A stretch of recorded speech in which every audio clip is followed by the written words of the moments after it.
Cordial saludo a todas y a todas. Mi nombre es Eugenio Escorcia, estudiante en formación del programa postgradual del doctorado en Humanidades, mención Educación, del Instituto de Estudios Superior de Investigación y Postgrado de Venezuela. Permítanme iniciar con una convicción que ha atravesado siglos de pensamiento. La razón es la luz natural de tal, tal como lo señalaba el filósofo Leibniz. Es el devenir histórico de la filosofía. El racionalismo no es solo una corriente, es una afirmación ontológica y epistemológica de que la realidad es inteligible y que nuestra mente, al ser parte de ese orden, puede descubrir su estructura más profunda. Ahora bien, la filosofía moderna marca un punto de inflexión. El ser humano deja de mirar únicamente hacia la autoridad externa para buscar en sí mismo, en la claridad y distinción de sus ideas, el fundamento del saber. Desde Descartes y su cogito, pensado por el monismo de Spinoza y la armonía preestablecida de Leibniz, el racionalismo se presenta como un proyecto total, un método, una metafísica y una ética que confía en el poder ordenador de la razón. Hoy al revisar esta tradición, no lo hacemos como arqueólogos de conceptos muertos, sino como pensadores que reconocen su vigencia en la ciencia, en la argumentación filosófica y en toda práctica que aspire a la verdad más allá de lo cuántico. La filosofía moderna marca un cambio de paradigma en la historia del pensamiento occidental, debido que surge entre los siglos XV y XVIII en el contexto del Renacimiento y la Revolución Científica, y se caracteriza por el cuestionamiento de la autoridad de la tradición medieval, especialmente la escolástica. Aquí el centro del saber deja de ser únicamente Dios a la teología para pasar al ser humano y su capacidad de razonar. Filósofos como Francis Bacon, René Descartes, John Locke o Immanuel Kant abren un nuevo horizonte en el que la experiencia, la razón y el método científico se convierten en las herramientas legítimas para conocer la realidad. Desde un punto de vista filosófico, este periodo representa una emancipación intelectual, es decir, el sujeto pensante asume un papel activo en la construcción del conocimiento, lo que dará lugar a corrientes como el racionalismo, el empirismo y posteriormente al criticismo. Racionalismo.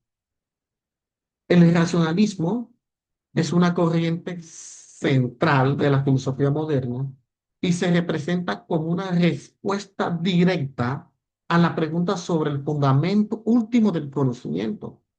Su tesis principal, que es la razón, entendida como la capacidad de pensar de forma lógica, abstracta y sistemática, es la fuente primaria más confiable de verdades universales.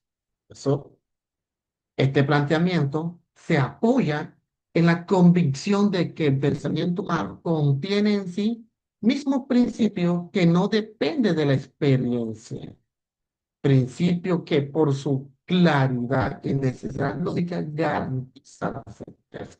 Por lo tanto, el racionalismo surge en un contexto histórico marcado por la revolución científica y el triunfo de las matemáticas como lenguaje del universo, algo que fascinó a filósofos como Descartes, Spinoza y Leibniz, Para ello, así como la geometría, es posible de decidir teoremas a partir de axiomas evidentes. En filosofía se pueden obtener verdades firmes a partir de ideas claras y distintas.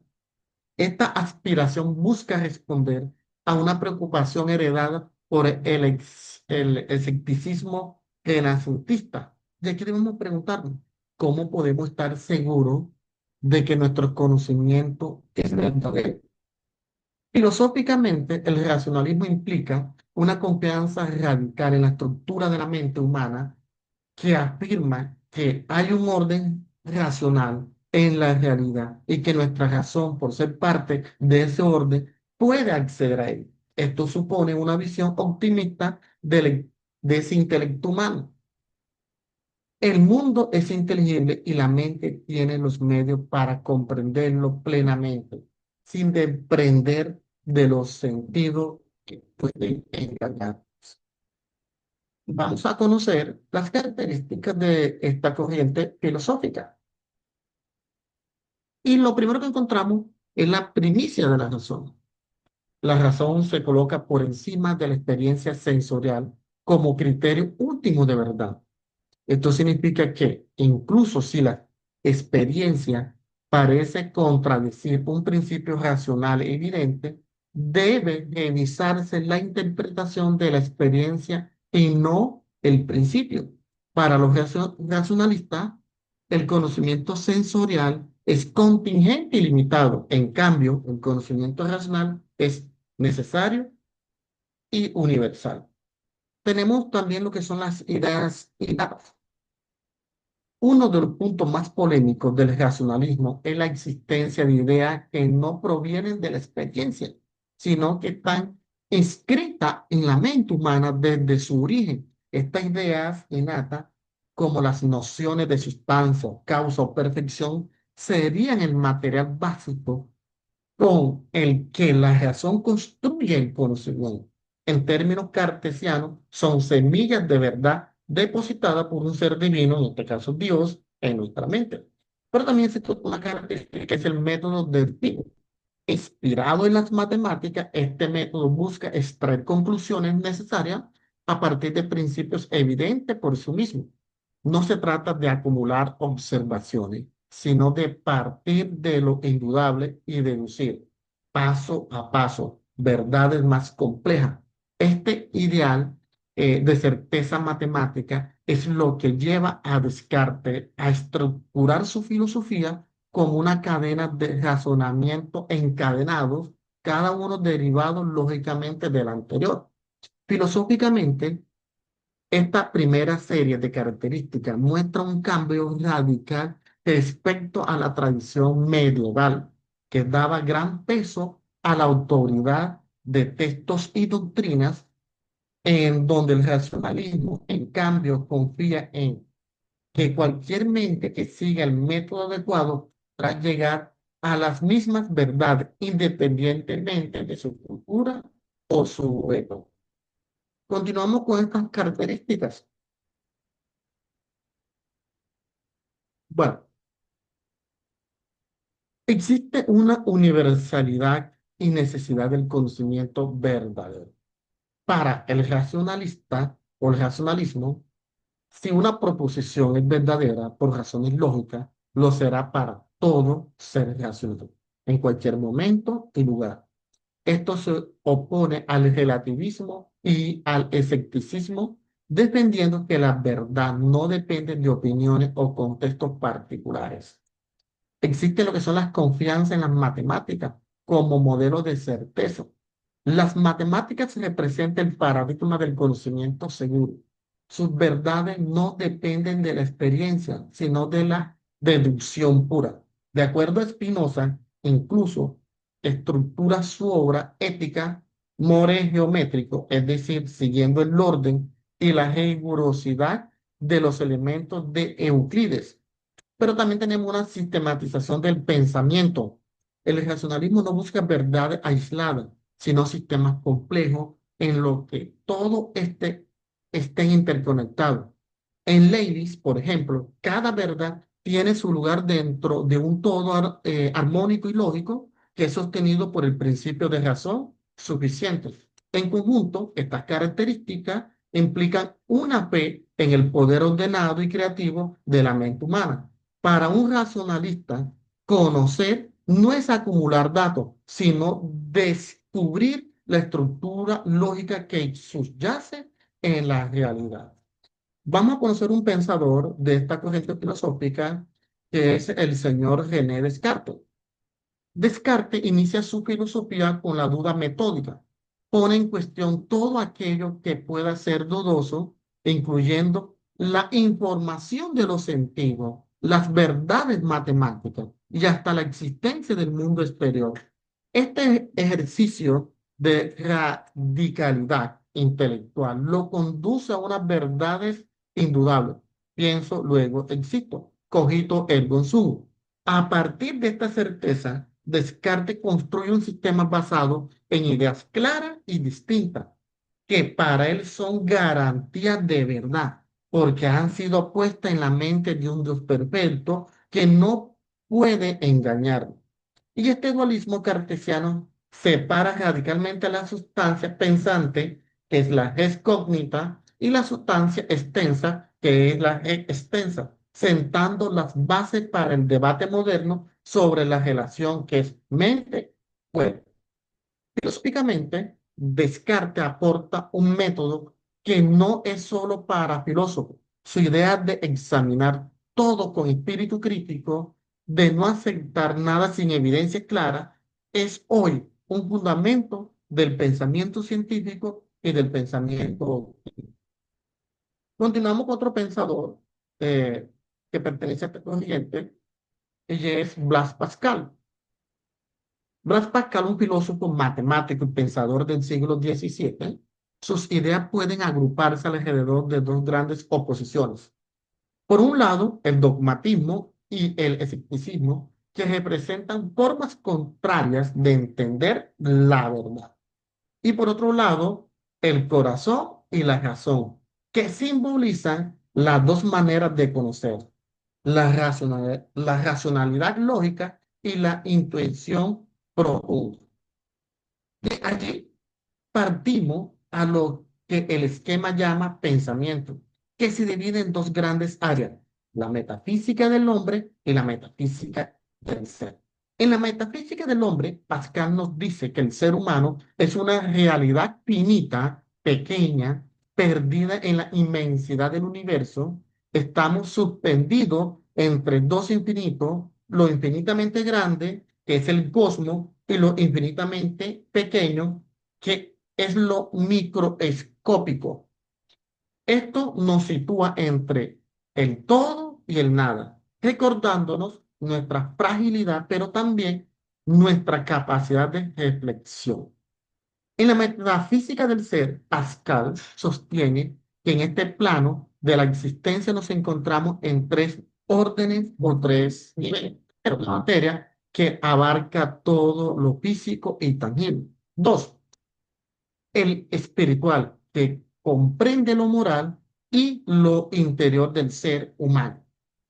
Tres, lo sobrenatural, que es el plano divino y trascendente. Interesante es que para Pascal el ser humano no puede entenderse completamente si solo se queda en el orden material o incluso en el espiritual, en ese orden sobrenatural donde se encuentra su sentido último. En conclusión, el pensamiento de Pascal es un llamado de reconocer nuestra pequeñez frente al universo, pero también nuestra dignidad al poder comprenderlo y relacionarlo con lo trascendente. Este esquema nos muestra cómo su filosofía integra razón e intuición, así como ciencia y fe. Continuamos, vamos a conocer este grupo de pensadores. Eh, Ahora vamos a realizar en este esquema que recoge las ideas metafísicas de cuatro filósofos importantes, Leibniz, Melabarche, Spinoza y Kant. Comencemos con Leibniz. A ver. La realidad está compuesta por una cantidad infinita de sustancias indivisibles llamadas no manas. Las no manas son entidades espirituales sin extensión física que forman la estructura última de todos los seres. Cada una refleja el universo desde su propio punto de vista y aunque no interactúan físicamente, están coordinadas por lo que Leibniz llamó armonía preestablecida. Pasamos ahora a Nicolás Malenbercher. Su pensamiento se enmarca en el ocasionalismo, una corriente que sostiene que Dios es la única causa eficiente de que todo sucede. Según esta visión, cuando pasamos o actuamos, en realidad es Dios quien produce los efectos. Nuestra percepción y nuestra acción no solo son ocasiones para que Dios actúe. Para este filósofo, la existencia de Dios se prueba simplemente al pensar en él. Y a continuación tenemos lo que es Baruch Spinoza. Su pensamiento combina metafísica y ética, buscando una explicación racional del universo y de Dios. Spinoza identifica a Dios como la naturaleza y cree que todo lo que existe es una manifestación de la sustancia única e infinita con infinitos atributos, las nociones de causa, sustancia, atributo, y Dios se expresan de manera clara y coherente en su sistema filosófico. Y finalmente, en la parte inferior encontramos a Immanuel Kant. Él nos recuerda que el objetivo de la ciencia es dar a conocer algo nuevo. Si bien Kant es posterior y crítico a la metafísica tradicional, reconoce que el conocimiento debe orientarse a descubrir, a aportar ideas, esas ideas originales, pero siempre dentro de los límites de la experiencia posible. Podemos decir que, a manera de resumen de esta presentación, este esquema nos muestra distintas maneras de entender la realidad última. Para Leibniz, a través de entidades indivisibles, que son los no madas, para Maleverchen, como resultado directo de la acción constante de Dios, para Spinoza como una sustancia, única sustancia que es a la vez Dios y naturaleza, y para Kant con un énfasis en que la ciencia debe buscar algo nuevo, siempre un método bastante riguroso. Y continuamos. Continuando con la presentación, vamos a estudiar cuatro dimensiones del racionalismo: la ética, la ontología, la metafísica y la religión. Comenzamos con el racionalismo ético. Se inspira en el intelectualismo moral socrático, que sostiene que el conocimiento del bien conduce a obrar bien. En este caso, el racionalismo en ética afirma que existen ideas morales básicas, innatas, en todos los seres humanos y que estos principios son evidentes por sí mismos para la facultad racional. En otras palabras, la razón nos permite descubrir y reconocer qué es moralmente correcto. Seguimos con el racionalismo ontológico, la influencia de Hegel, quien considera que el proceso de realidad coincide con con la autorrealización de la razón y del espíritu. Esto significa que la historia y la realidad misma son, en el fondo, el desarrollo progresivo de la razón hacia la plena realización. El tercer punto es el racionalismo metafísico, vinculado con el pensamiento platónico. Este enfoque considera que la realidad está ordenada, siguiendo un modelo de idea y que al fin último de esta estructura es el bien. Según esta visión, el mundo material es manifestación imperfecta de ideas o formas perfectas que la razón puede conocer. Y finalmente tenemos que es el racionalismo religioso, propios de los deístas. Ellos identifican la verdad revelada como principio último de la razón, que puede descubrir y creer en un Dios racional, creador del universo, pero que no interviene de manera preeminente en los asuntos humanos. Este punto, estos cuatro enfoques muestran cómo el racionalismo se aplica a diferentes áreas, desde la ética y la comprensión de la realidad hasta la estructura última del universo y la concepción de lo divino. En todos los casos, La razón es la herramienta central para llegar al conocimiento y a las verdades. Y para culminar esta presentación, para analizar, podemos decir que las bases del racionalismo es la independencia del alma respecto al cuerpo y la primacía del pensamiento sobre lo material. Recordemos la famosa frase de René Descartes, pienso, luego existo. Esta afirmación resume uno de los principios más representativos del racionalismo, la certeza de la propia existencia que se fundamenta en esa capacidad de pensar. Y esto no solo fue válido en el siglo XVIII, sigue siendo aplicable hoy porque nuestros pensamientos, nuestras ideas y nuestras maneras de razonar son las que determinan quiénes somos y cómo actuamos. Por lo tanto, el racionalismo no debe entenderse únicamente a partir de Descartes, su principal exponente. También encontramos aportes significativos en Pascal y en otros filósofos que, de diferentes maneras, defendieron la importancia de la razón como vía para acceder o conocer lo que es la verdad. En la actualidad, el racionalismo puede interpretarse como la libertad de ese pensamiento, la capacidad de ir más allá de lo permitido, de cuestionar, de innovar y de buscar explicación que nos ayuden a comprender mejor el mundo y a transformarlo. Porque pensar críticamente no solo es un derecho, sino una herramienta fundamental para el progreso y el desarrollo humano. Muchas gracias por esta presentación.